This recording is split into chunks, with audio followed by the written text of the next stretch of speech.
एक राज्य में राजा रानी रहते थे। उनका साम्राज्य बहुत खुशहाली से जीवन यापन करता था।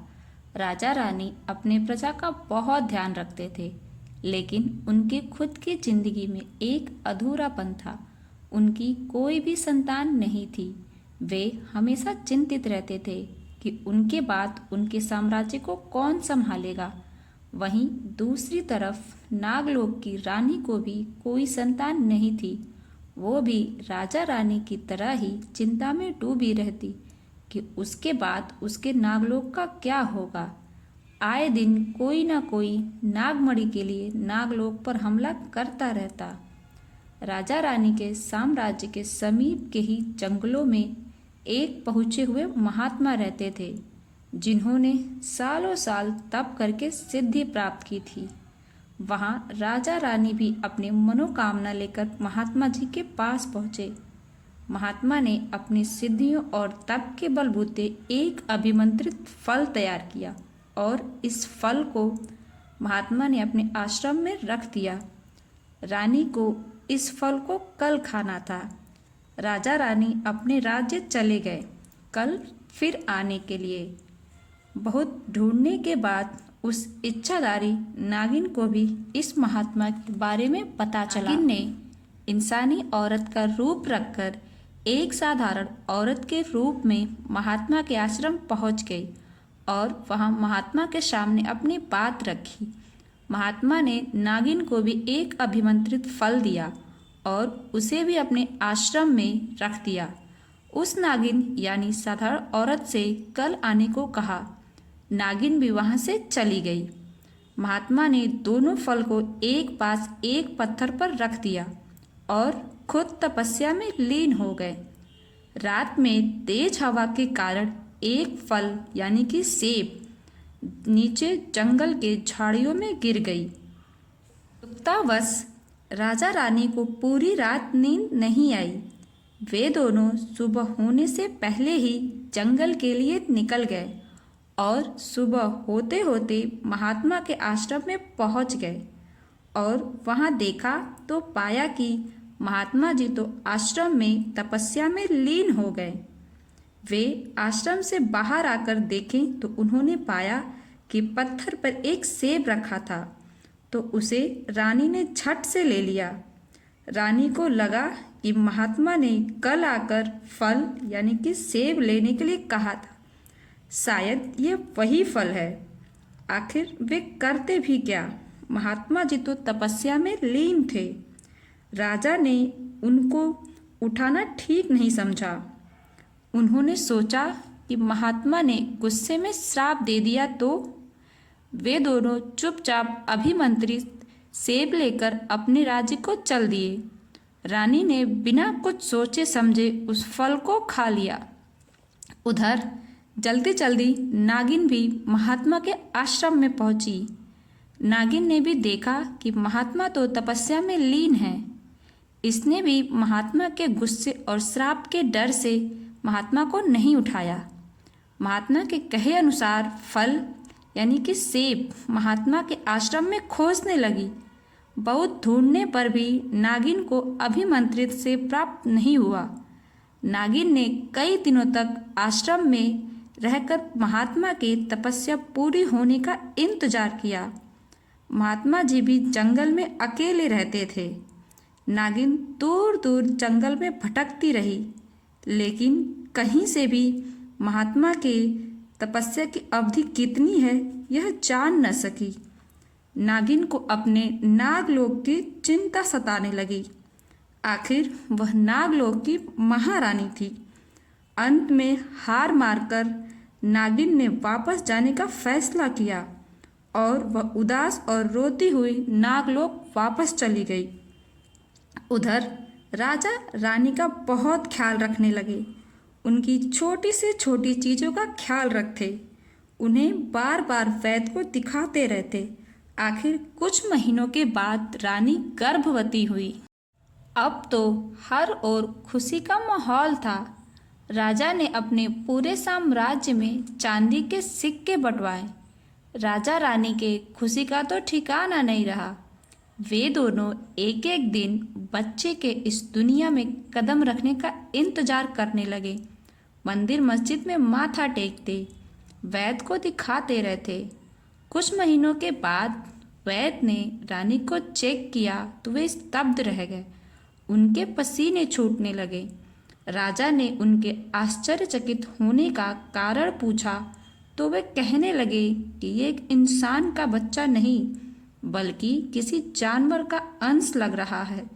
राजा को बहुत क्रोध आया और उसने वैद्य को जेल में डलवा दिया। जेल में बंद वो वैद्य चिल्लाता रहा, लेकिन राजा ने उसकी एक न सुनी। राजा रानी को इस पर विश्वास नहीं हो रहा था। होता भी कैसे? ये अनदेखी और अनसुनी बात थी कि एक औरत के पेट में किसी जानवर का बच्चा। कुछ महीने के बाद रानी ने एक नाग को जन्म दिया। सभी लोग उस नाग को देखकर डर गए। जब ये खबर राजा के पास पहुंची तो राजा दौड़ता हुआ रानी के पास आया और सबको सख्त हिदायत दी कि ये खबर इस कमरे के बाहर नहीं जानी चाहिए और जो भी इस खबर को बाहर किसी को बताएगा उसको सूली पर लटका दिया जाएगा। सभी वैद्य और दासी मौत के डर से चुप हो गए और किसी को भी ये बात नहीं बताई। उधर पर नागिन ने सोचा कि 1 साल से अधिक का समय बीत गया। अब तो महात्मा की तपस्या जरूर पूरी हो गई होगी और अगर नहीं हुई होगी तो मैं उन्हें डस लूँगी। मेरे भी सब्र का बांध अब टूट गया है। मैं उसे अब नहीं छोड़ने वाली। नागिन महात्मा के आश्रम पहुंची तो उनकी तपस्या पूरी हो चुकी थी। महात्मा को देखकर नागिन का गुस्सा शांत हो गया। उसने महात्मा से हाथ जोड़कर कहा कि आपने मुझे साल भर पहले अभिमंत्रित सेब कल आकर इस आश्रम से लेने को कहा था, लेकिन जब मैं आई तो मुझे सेब नहीं मिला और आप तपस्या में लीन थे। कृपया मुझ पे कृपा करें, मेरी समस्या का समाधान करें। महात्मा ने बताया कि उन्होंने 2 सेब आश्रम के बाहर रात में पत्थर पर रख दिया था। नागिन ने चौंक कर कहा, 2 सेब? आपने तो मुझे सिर्फ एक अभिमंत्रित सेब दिया था। महात्मा ने नागिन को राजा रानी के विषय में बताया तो नागिन को लगा कि राजा रानी ने ही उसके अभिमंत्रित सेब को खा लिया है।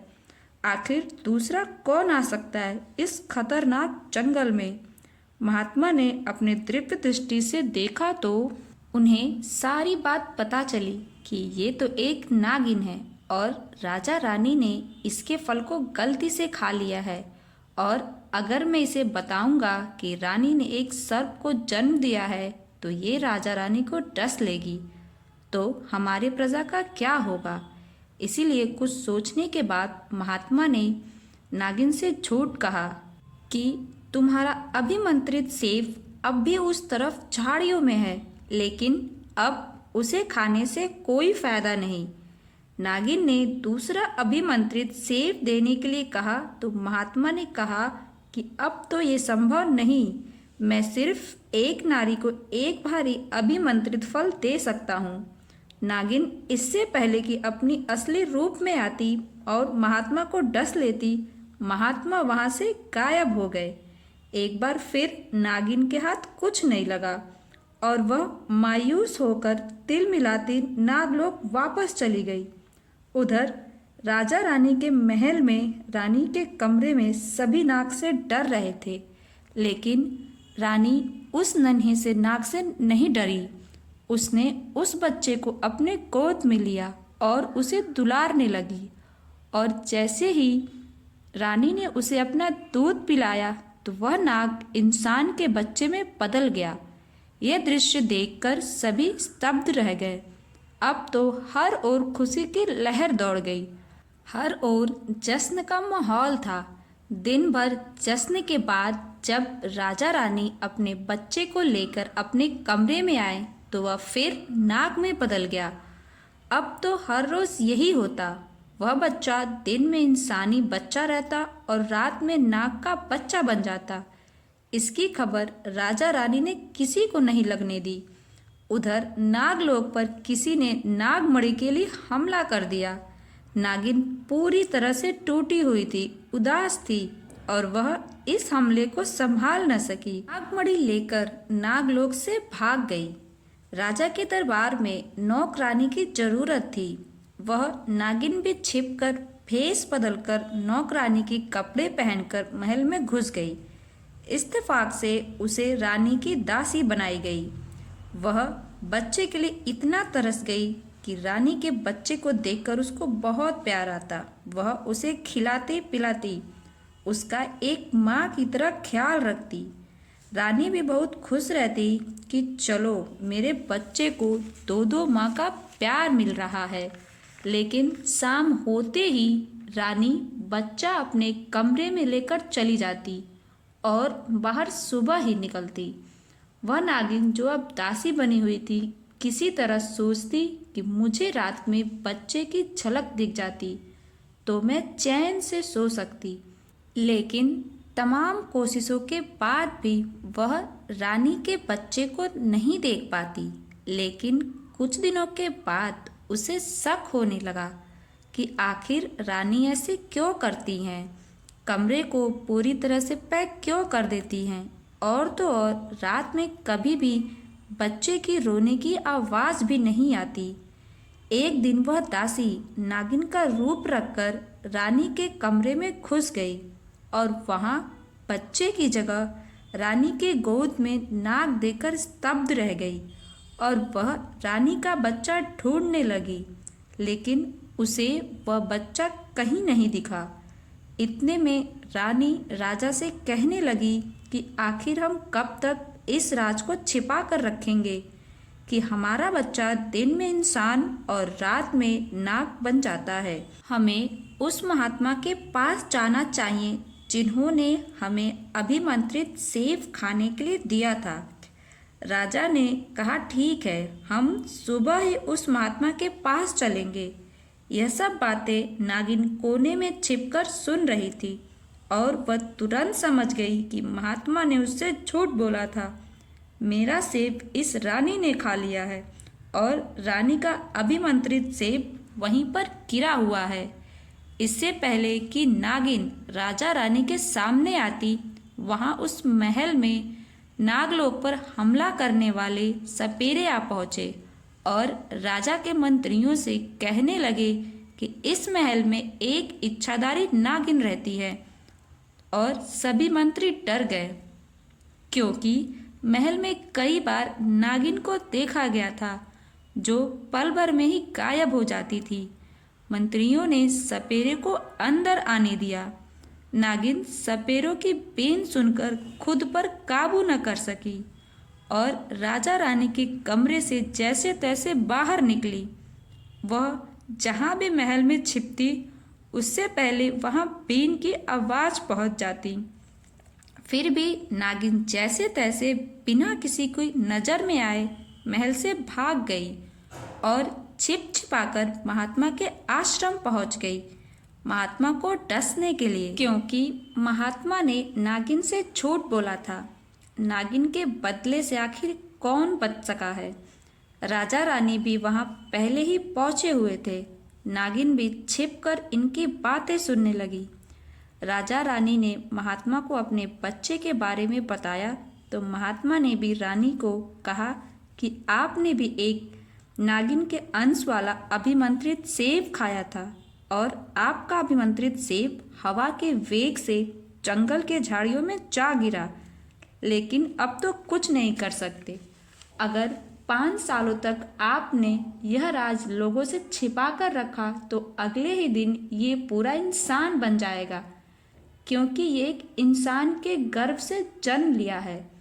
और अगर 5 सालों से पहले इसने अपनी माँ यानी कि नागिन का दूध पी लिया तो यह पूरी तरह से एक इच्छाधारी नाग बन जाएगा।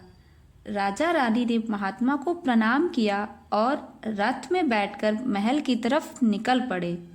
उधर नागिन ने महात्मा को छोड़ दिया क्योंकि वह जान गई कि इसमें महात्मा की कोई गलती नहीं है।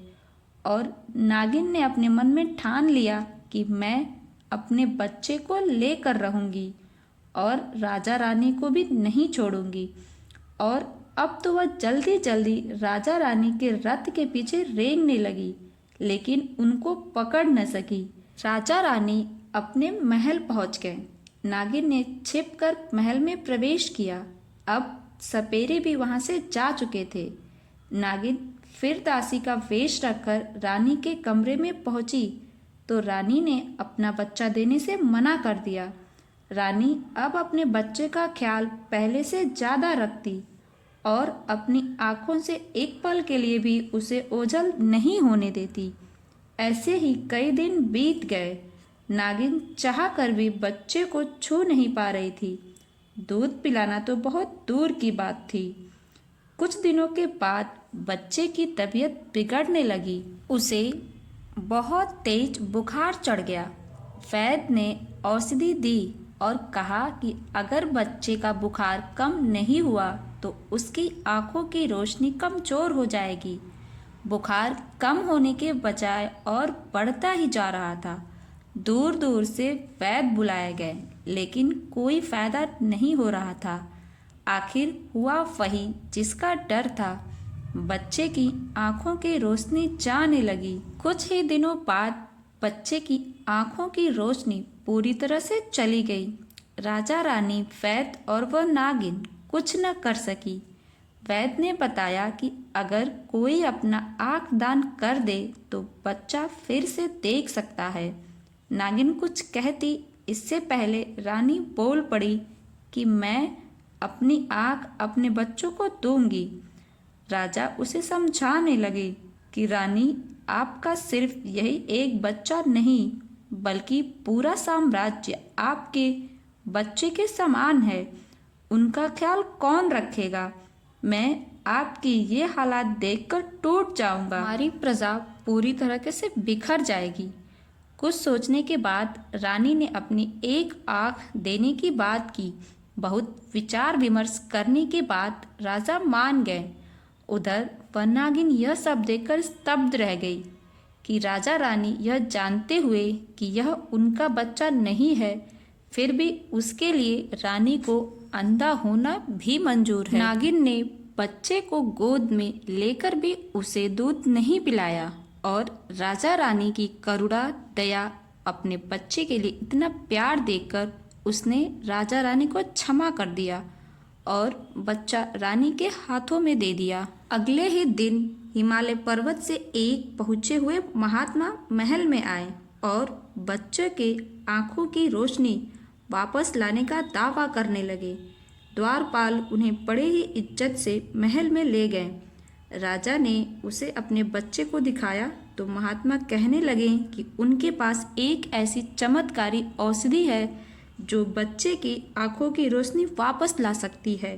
और कुछ ही दिनों में इलाज के बाद बच्चे की आंखों की रोशनी आने लगी। रानी अपने बच्चे को जान से ज़्यादा ख्याल रखने लगी। उन्हें ना ही खाने की चिंता रहती थी, ना ही पीने की। वो दिन रात अपने बच्चे का ख्याल रखती और अगले महीने में ही बच्चा पूरी तरह से ठीक हो गया। नागिन ने सोचा कि अच्छे के साथ अच्छा ही होता है। रानी को अपने आँखों का दान भी नहीं करना पड़ा और उसका बच्चा देखने भी लगा। नागिन अब खुशी खुशी नागलोक वापस चली गई, इस उम्मीद में कि उसके बच्चे को यहाँ अपार प्रेम मिल रहा है और आगे चलकर वो इस बड़े साम्राज्य का राजा बनेगा। फ्रेंड्स, अगर आपको मेरा ये वीडियो पसंद आए तो मेरे वीडियो को लाइक करें, मेरे चैनल को सब्सक्राइब करें और कमेंट में हमें ज़रूर बताएं कि आपको इस वीडियो का कौन सा पार्ट अच्छा लगा।